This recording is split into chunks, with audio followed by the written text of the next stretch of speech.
What's happening, guys? The Gebs24 back again for another review for 365games.co.uk, and last month I was blessed to pick up a copy of Middle-earth: Shadow of Mordor. I had a family once. A wife.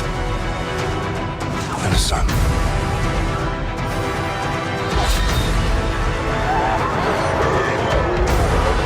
And I buried them along with everyone I ever knew.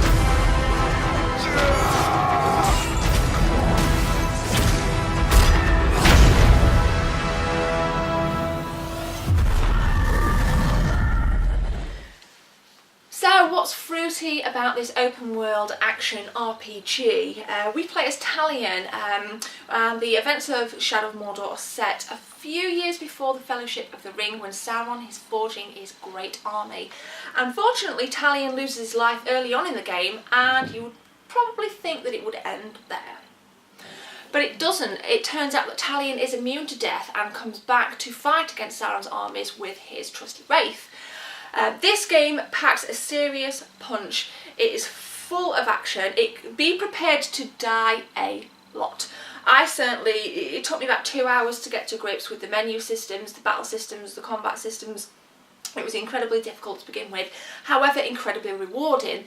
Right from the get-go you feel incredibly powerful, and the battle systems kind of reminded me of the Batman games in that the battle systems are quite agile, quite fast, and incredibly mind-blowingly powerful. Naturally you can upgrade your abilities as you progress throughout the game, and again that's all done throughout the complex menu systems, and it doesn't just include your fighting style, but it also includes adding rooms to your weapons, so your weapons can actually gain additional powers as well as your character itself. Dotted around Middle-earth we see some familiar faces, namely that of Gollum, who is used throughout the game pretty well. There's also an introduction of additional characters, my personal favourite being Ratbag, that we see intermittently throughout the game. I don't want to spoil it too much, but if you guys are lucky enough to get a copy of this before Christmas, do look out for Ratbag. Incredible character, and really good voice acting as well. And just on that topic, you know, Lord of the Rings naturally is incredibly cinematic, and Shadow of Mordor really slips into that cinematic grittiness. The voice acting's great, the scenery is really stunning, and on top of that the graphics and the textures are incredible. They're really good. I'm actually trying to kind of think about what I don't like about it. This is definitely for an advanced player.